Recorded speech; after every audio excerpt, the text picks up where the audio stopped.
Hello, how are you doing today? This video is about starting businesses, especially for those in the diaspora.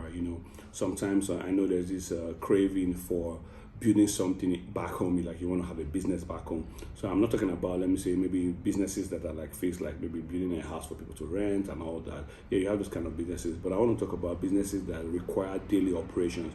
Maybe you want to open a provision store, you want to open a restaurant, you want to open a food mart. Those kind of businesses that sell maybe FCMGs, that fast consumer goods and all that, or business that require like a laundry. Those kind of businesses that require you to be there on a daily, or require people to be there on a daily to make revenue. Daily businesses that help you have daily income. So times have really changed. All right, some people that have good family members, dependable family members and all that, you have an advantage in this, because you can some people, their family are so supportive, or their friends are so supportive, and they have good people in their circle. So when they set them up, they help them recruit people and they help them manage them. They have a good manager, which is really good. But remember, businesses that require daily operations, they have operational demands, run very differently from businesses that you just have to show up once in a while. All right, so some of them, maybe because of power situation, you have to buy fuel daily. Otherwise, you may have to put solar inverter. You may have to pay the rubbish man to come and carry rubbish out. You may have to pay delivery people. Those kind of businesses that have so many moving parts at the same time. All right, they look nice because they produce money daily, but one of the things you have to be very careful about is you have to be sure of your overhead. How much are you spending to keep this business going? Some of them are not going to make profit until maybe 1 or 2 years of consistently building them. But now I see some people that they are very interested in what they'll be making every month, and they start pulling so much out of the business and not reinvesting in the business, forgetting that their assets and their tools are depreciating.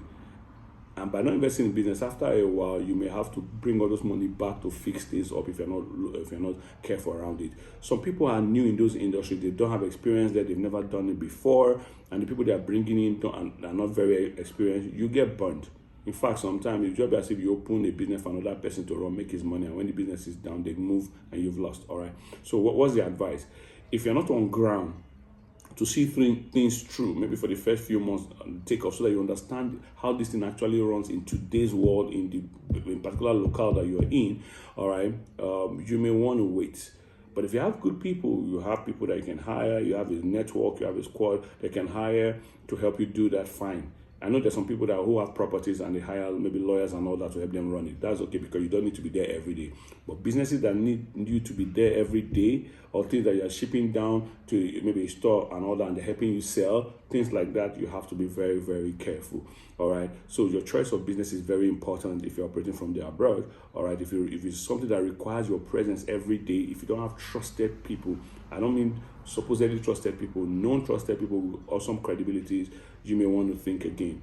You may also be in that loop already. If you're in an endless cycle of, in and out and nothing is coming out from it, you may want to think again. Maybe it's time to just leave that business and face something much more that gives you more rest of mind. They may not produce as much money, but they'll give rest of mind with the little you're having. And sometimes some people build these businesses not just for profit, they build it for status. They want to say that, oh, I have this supermarket, I have this restaurant, I have this running, I have this poultry, I have the fishery, I have all this running. Sometimes they just do it for the name. Let it be that they are doing something. But if you're doing it like for business, for real, it's a lot more than just having the name. Some of those businesses require daily manual input.